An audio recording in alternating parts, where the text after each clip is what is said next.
I have discovered a unique method of savings. I never spend my own money. Hey everyone, welcome back to the channel. If you're new here, you found the creepy side of YouTube. And if you're returning, welcome back. I ran across a news report about an unhinged customer upset about not receiving their food order. And while I understand being upset, she took it to the extreme. Jail immediately. Some customers are just plain creepy. So let's jump into a few creepy delivery story times, and we'll be back to discuss after. Guys, I just got home from my Amazon Flex route today that I got. But when I tell you I had the scare of my life, I mean I had the scare of my life. Like, I don't think I've ever been so scared in my life. Let me tell you, trust your gut, because I should have trusted my gut feeling. I woke up at 3 a.m. I couldn't sleep, and I was like, you know what? Let me see if I could catch a route. I kept scrolling through my phone. I usually get routes at a sorting warehouse in Kumi. But I was like scrolling, nothing came up. A route came up for a location where I've never picked up before. It's kind of, it's further away from me than my normal location. So I was like, whatever, I'll take one from there. Let's go check it out. So I took the route for 4:15 a.m. I picked up my packages. Everything's okay. Everything was well. And first things first. My first stop was 35 minutes away. I was driving all the way to Rolling Hills, sorry. I had to drive all the way to Rolling Hills. And I don't know, I'm not familiar with that area. So Palos Verdes, Rolling Hills was where I was going to be delivering. I was like, okay, whatever.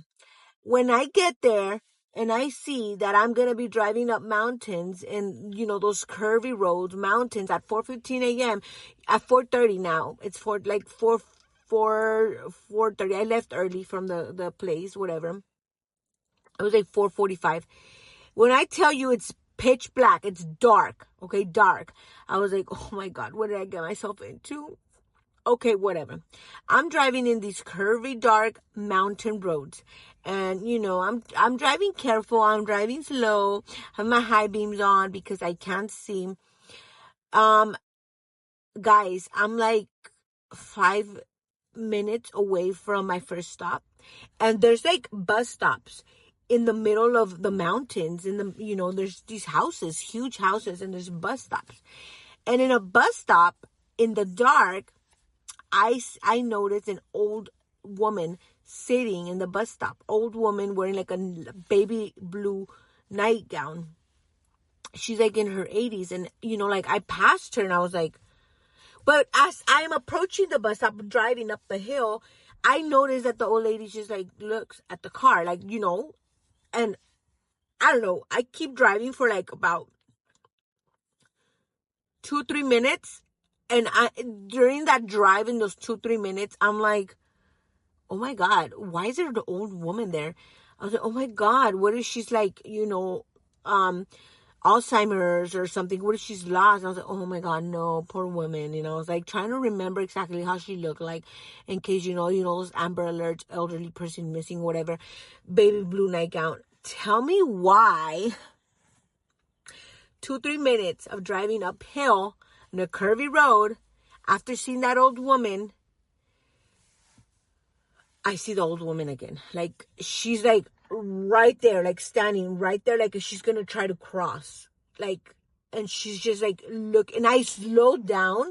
When I tell you I slowed down so quickly, but oh my God, I got so freaking scared. I was like so scared. Like, I don't know, like, I lost my appetite because I was already hungry. Like, I started shaking, you guys. Like, how? Like, there's no way this woman ran up a hill. No, like, this old woman, how did she, and she was just like, and I slowed down, and then it kind of like came to a stop. And like, I looked, and she was just like looking straight into the car. You guys, I panicked. Like, I was so freaking scared. So I just like drove. Like, I drove fast. Like, I don't know, like I was just like, oh my God, like I want to get out of here. Like I need to get out of here. Like I can't be here. Like, oh my God, I cannot, like I can't be here. Like I didn't want to be in those hills anymore. Like I just wanted to like run. Like I wanted to cry. I wanted to like cry, and I wanted to leave. I wanted to go back home, and I just wanted to go and return all the packages because I want to be delivering in those hills. And so then I finally get to these like private neighborhood where you have, it's a gated community, and I have to go through there, and there's the security guard there, and it's like maybe 3 minutes away from where I last saw this old woman. And I tell the security, like, I'm here to deliver. I give him the address, and he's like, oh yeah, we're sorry, we don't let anyone in until 6 a.m. And I was like, oh, okay. He's like, you just gonna have to come back. And there's no other way to turn back and go and continue delivering other than the way I came back. I did not want to drive back over there. I was just so freaking scared. I was like, should I park and stay here till the daylight? Like, what do I do? So I was like, I'm just gonna drive. So I started backing away. No, so like, yeah, I started backing away, and then I was like, no. So I kind of stopped, and the guy's like, you gotta go. The security guy's like, you gotta start driving. You can't stand around here. You can't park around here. I was like, oh my God. So I reversed, and like as I'm reversing, I'm like, oh my God, please. And I start praying. I believe in prayer. So I was like praying, like, oh my God, please don't let me see this old woman again. Please. She's obviously not a real person. I don't know. I mean, I was just terrified. So I just like, you guys, be careful if you deliver around this times. I don't even want to deliver at this times anymore. Like, what the hell? And why would they send us up into the mountains at this time in the morning? You know, like when it's pitch black, whatever. So I reversed, and I started driving back, and thankfully I did not see the woman. But tell me why, when I passed that same bus stop where I first saw this old woman, my radio station changed. And I didn't change it, and there's no way my radio station can change. And it was just like so freaking weird, so freaking scary. And I don't know. I just feel like I'm just so glad I'm alive. I'm so glad I'm fine. I was freaking scared. Has anything like this ever happened to any of you Amazon Flex drivers? Do you guys believe in ghosts? Do you think this is real? Like, what the hell was that? Like, what do you guys think? That was not a human being. That was not a real old woman, you guys. I don't know. I just have to share with you guys. I'm gonna go inside. I'm just like, oh my God. Be careful, guys, if you deliver around this times. Like, just be careful.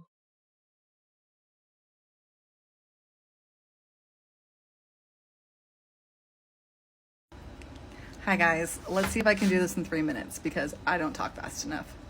I'm an Amazon Flex driver. If you ever have somebody drop off a package at your house in their own vehicle, they are also an Amazon Flex driver. I decided to try out one of their new morning shifts. They're running them from 3 o'clock in the morning until 7 o'clock in the morning. We took a 3:30 because that's all that was available when I looked. Let me tell y'all about the most scariest shit I have ever seen in my entire life. So it happened last year around this time, right? I was door dashing, doing my usuals. At this time, I was at a very low period in my life, just trying to figure it all out. So, I'm riding around trying to make some money. So typically when I do my DoorDash, I go in the suburban areas because that's where the tips are really good and I just have a better experience and feel a little safer, right? Pulled up in the suburban neighborhood and I came up to the house that I was going to deliver at. When I got to the house, I was just looking at it before I got out. I was like, man, this house is so freaking big and so pretty. When you first walk up, there's like a long pathway. There's flowers. There's like bird baths. Now, when I walked up to the house, y'all, it's a castle, okay? It's gorgeous. In the front, you have like the two big brown doors. You have 2 windows, one on each side in the front. Now, the way they're made is like oval shaped. So it's like from the very top to the bottom. Like it's a long window. And it was no blinds. It was just straight open. So, bitch, I set the food down on the doorstep, right? When I set the food down, I went through the app. You have to select some stuff and then you get ready to take a picture. So I do that. Now, when I took the picture, I was trying to make sure that the door frame or the door area was in it so that way they can see that I dropped it off at the front door. So I had to kind of take a step back a little bit to take the picture. So once I did that and took the picture, some said, look up, bitch. When I looked up, y'all, bitch, there was a fucking woman in the window on the left side. She went there before. Because remember, I walked up. There was nobody in the window. She was in the window. I could see the top of this lady's head to the bottom of her feet. This lady had nothing on. From head to toe, she was bare. Nothing on. She was an older white woman, right? She had red ginger hair, light blue eyes, and she was real small. And she was super tall. I have never in my life seen no shit like that. I wouldn't even get on here and cat with y'all. I ain't never in my life seen nobody so fucking tall like that. And her skin was so pale. Man, when I tell y'all, my soul immediately left my body. I could feel it. I could really feel, like, you ever been so fucking scared that you feel like you have fucking left and your body ain't caught up yet? That's how scared I fucking was. I remember pulling off. I had my friend connected to the Bluetooth speaker, so her loud ass mouth coming out the car. And I'm pulling off and I'm telling her about the lady, and the lady is still in the fucking window, ain't moved. Ain't moved. I end up leaving, so my friend was like, go and see, like, if that food's still there.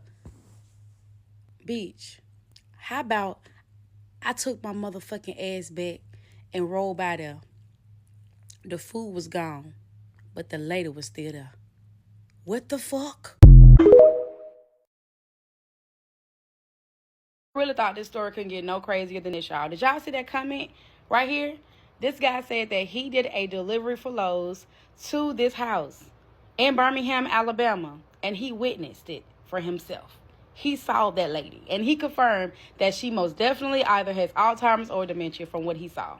So, yeah. Needless to say, he got the fuck up out of there too. I have an extremely creepy DoorDash story that's giving Hannibal Lecter vibes. This was submitted by my own family member, and we're just going to call them SJ. That's not their real name, but that's what we're going to go with. SJ has their own business, but when they're done doing tasks for the business or they don't have any more work to do, they actually like to go door dashing because it just gets them outside. They get to socialize, they get exercise, so that's just something that they really enjoy doing. And one day last year, 2024, SJ got an order from somebody named Martha, and Martha only ordered one drink from IHOP. It was literally a soda, and that was it. And SJ kind of thought that that was really weird, but SJ goes to IHOP, and then even the employees at IHOP were like, hey, are you just picking up like this one drink? Because they were even like, WTF. Like, SJ picks up the drink and drives to Martha's house, but then they noticed that there were some weird instructions on DoorDash, and the instructions from Martha said that you have to come and place the drink into my hand. So SJ drives to the house, knocks on the door, and it was a man that opened up the door. It was not a woman named Martha. There was no woman that lived in that house. It was a man in a walker, and he opened up the door and he instructed SJ to walk inside of the house and to walk all the way into the back of the kitchen, like 20 feet deep is what SJ described it as, to deliver this drink. And the instructions on DoorDash were to place it into the hand of Martha, and there's no man.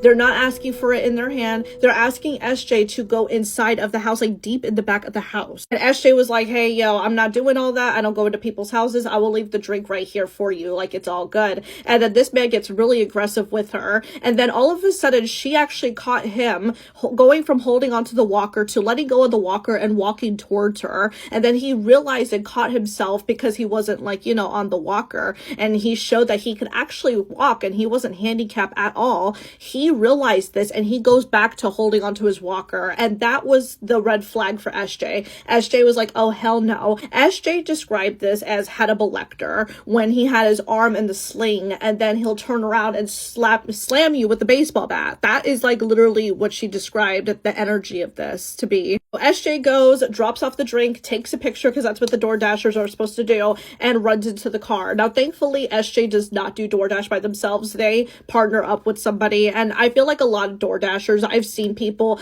have somebody else accompany them, and I think that that's really necessary for safety and for situations like this. So then SJ actually got another order this year for Martha. And yet again, they ordered another drink. And then SJ was like, oh, this is the same person from last year that only ordered one drink that wanted me to go inside of their house. So then she had already accepted the order. So she was like, all right, I guess I'm just going to have to do it. And then they pick up the drink.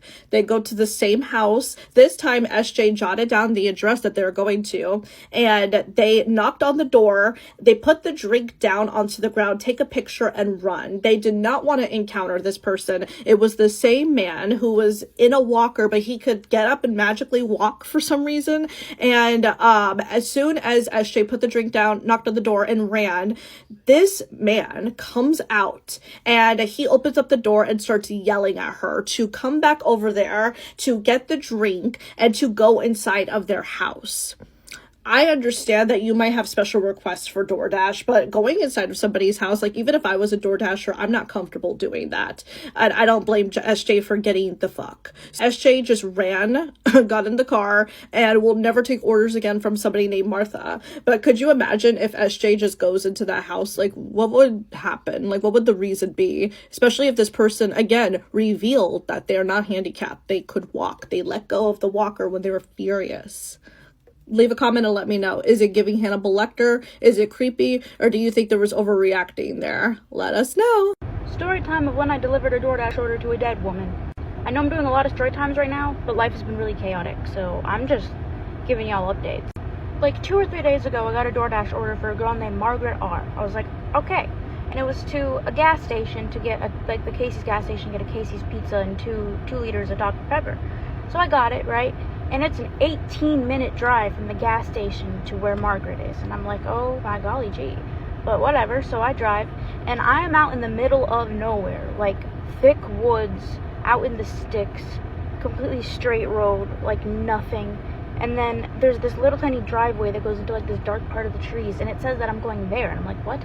And so I pull in there. And there's so much trees I couldn't see what I was at, where I was at a graveyard. I was at a cemetery. And after you press like I've arrived at the location or whatever, you get delivery instructions and it'll tell you like what to do, where to put it, whatever.